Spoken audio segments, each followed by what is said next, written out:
Now today in the Australian newspaper, writer Rowan Callick poses this question. Imagine if Penny Wong disappeared from public life for a month. The federal government announced her removal as foreign minister. Official websites wiped references to her and her whereabouts remained unknown. Yet otherwise, Canberra carried on as normal. Well, Rowan Callick says this is exactly what has just happened in China with its young and sophisticated foreign minister, Qin Gang, who was elevated quickly by Xi Jinping himself. Well, let's bring in industry fellow at Griffith University's Asia Institute, Rowan Callick now. Rowan, thank you for your time. This goes to power politics, with Qin's girlfriend, a high-profile TV host working for the Phoenix television station, which was controlled by a rival faction to Xi Jinping. Tell me what this was actually all about. That's a big question. Lots of rumours and speculation.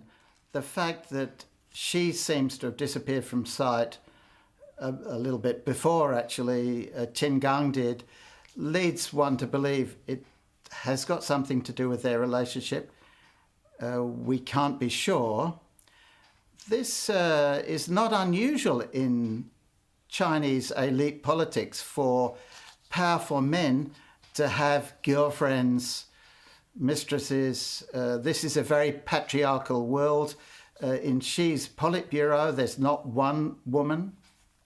And just why this particular relationship should have caused such angst and caused this embarrassment to Xi is hard to explain. Probably the only thing you can clearly rule out is a kind of reverse Harold Holt. If you remember, there were all these rumours when Harold Holt disappeared that he was taken in he was taken away in a submarine to China. I don't think that Qin Gang is being taken in a submarine to Australia. I think that's the one we can rule out. But the reasons for this, we may never know, but he hasn't reappeared, and it's caused huge ructions inside the system, and it's exposed a lot of the cracks in a system that many people thought was stable, I think wrongly thought was stable, and we can see now it's actually not. It's volatile. There's all sorts of ructions and problems within a single party state that's so personalised.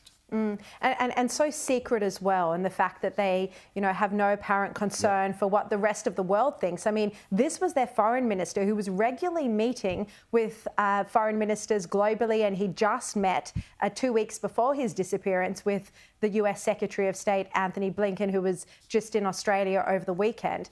But I think, Rowan, what's so concerning is the fact that all references to Qin have been wiped from the Chinese internet. Some have been reinstated, but mostly completely wiped. This indicates that we should be worried for his safety and whether or not he's still alive.